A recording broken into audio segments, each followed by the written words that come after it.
Pasuk says in Parshas Reeh, Bani matem laHashem Elokechem, that we are considered to be like children to Hashem our God. There is machlokes, there is a disagreement in the Gemara Maseches Kiddushin between Rabbi Meir and Rabbi Yehuda. Rabbi Yehuda is of the opinion that Bani matem laHashem Elokechem, that we are children to Hashem. God looks at us as His children only when we act like children.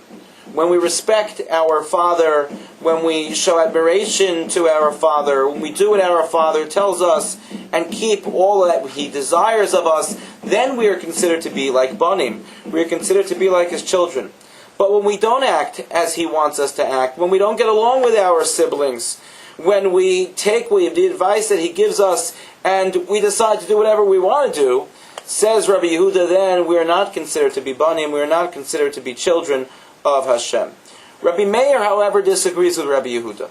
And Rabbi Meir says, Ben kach u ben kach banim. One way or the other way, we're still considered to be banim, we're still considered to be children. Kadosh Baruch Hu, God, looks at us as His children regardless of how we act. There are times that parents are not so happy with the actions of their children. And there are other times when parents show tremendous nachas from the actions of their children. Nevertheless, even at those very difficult moments, a parent still looks at the child as if it is their child. And similarly, Hashem looks at us as if we are His children even in those difficult moments. We are in the midst of the Shiva Nechemta, the 7 weeks of comfort between Tisha B'Av and Rosh Hashanah. And this week is Rosh Chodesh Elul. It's a time when we begin to start smelling the Yamim Noraim coming up. We start to feel it. It's a time when we start to hear the shofar every morning.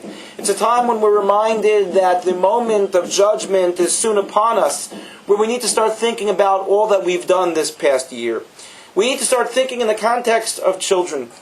As children, we remember that there were times that we ultimately disappointed our parents, and how sad our parents were when we disappointed them. But nevertheless, even when we disappointed them, we knew that in a healthy relationship, our parents gave us unconditional love. And so HaKadosh Baruch Hu, so God says to us in this week's Parsha, Bani matem laHashem Elokechem. No matter how far you have veered off the road of the course of the past year, please realize that you are still considered to be my children. And no matter how far off you feel you are, and how far off you feel or how much you feel I may be disappointed in your actions, please understand that I love you just like a father loves his children. Something so important for us to relate to and to internalize as we approach the month of Elul. May we truly merit to understand this message, to heed it and recognize that no matter how far we may have deviated from the program that Hashem wanted us to be on, He nevertheless considers all of us to still be His children. And He wants us to reach out during this month, to reach out to Him and come a little closer, so that we can be able to express our love for Him and His admiration for us as a child relates to one's father, to our Father in heaven. Thank you for listening, and good Shabbos.